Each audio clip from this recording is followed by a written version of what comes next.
دعا نے میرے لیے ایک بہت خوبصورت نظم لکھی. دعا عظیمی ایک رومان پسند شاعرہ ہیں، اور ان کے کلام میں اور ان کی نثر میں بھی آپ کو نظم کا شاعرانہ اسلوب ملتا ہے. دعا کی محبت کو آپ سامنے پیش کر رہی ہوں. نہیں معلوم اس محبت کو میں پوری طرح سے پیش کر پاؤں گی یا نہیں. میں نے دیکھا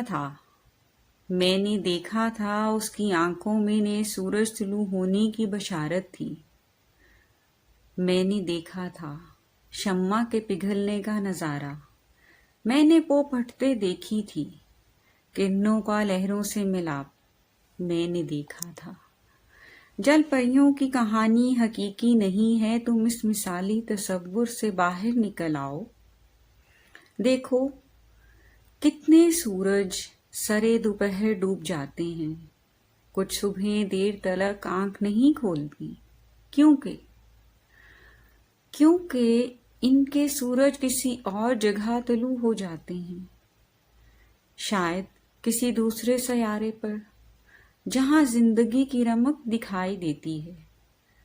میں نے دیکھا تھا اس کی آنکھوں میں نئے سورج طلوع ہونے کی بشارت تھی. امن اور محبت کا سورج، ایکتا کا، اپنے پن کا، امرتا کا سورج. میں نے دیکھا تھا اس کی آنکھوں میں نئے سورج طلوع ہونے کی بشارت تھی. میں نے دیکھا تھا.